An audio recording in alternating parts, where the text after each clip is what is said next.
అదే RTV app వార్తల్ని క్షణాల్లో చదివే అవకాశం ఉంటుంది. ఒక న్యూస్ పేపర్, ఒక టెలివిజన్ ఛానల్ మీ చేతుల్లో ఎప్పుడూ ఉంటాయి. వెల్దుర్తి మండలం షేరిల గ్రామానికి చెందిన ఎక్కిరి శ్రీశైలం తన 8 సంవత్సరాల కూతురైన నిఖితను మే 30వ తారీఖు నాడు తన ఇంట్లోనే కూల్ డ్రింక్ మరియు జ్యూస్లో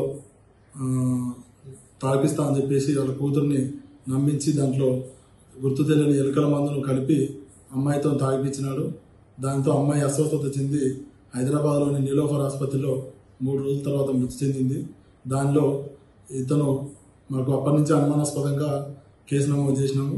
ఇతని గురించి వివరాలు తెలుసుకునగా ఆయన బైక్ దొంగతనాలు కూడా చేస్తారని చెప్పి తెలిసి ఈయన గురించి వివరాలు తెలుసుకుంటే ఈయన అమ్మాయిని నీలోఫర్ హాస్పిటల్లో అడ్మిట్ చేసిన తర్వాత వాళ్ళ వైఫ్ మాకు స్టేట్మెంట్ ఇచ్చింది ఏంటంటే మా భర్త మీద అనుమానం ఉందని చెప్పి స్టేట్మెంట్ ఇచ్చింది.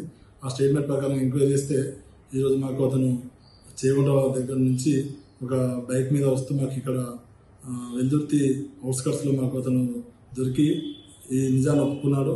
ఎందుకు చంపినామని చెప్పేసి నేను వివరాలు అడగా కూతురు చదువులకు కానీ పెద్దయ్యాక పెళ్లి ఎట్లా వేయాలని చెప్పేసి ఇప్పటి నుంచి ఆయన ఆలోచనతో అమ్మాయిని ఎలుకల మంది పెట్టి చంపేసినట్టుగా మా ముందు ఒప్పుకున్నాడు. దాంతో ఈరోజు మేము అతన్ని రిమాండ్ చేసి జైలుకు తరలించడం జరిగింది. ఇలా అనవసరమైన ఆలోచనలు పెట్టుకొని చిన్నపిల్లల్ని ప్రాణాలు తీయవద్దు. పెద్ద అయ్యే తర్వాత వాళ్ళు ఎలా ఏమవుతారో కూడా మీరు ముందే ఊహించుకొని ఇప్పుడే చిన్నపిల్లని ఆడపిల్లని చెప్పేసి చంపేయడం అది పెద్ద నేరము. మీరు ఎవరు కూడా ఇలాంటి చర్యలు పాల్పడొద్దు.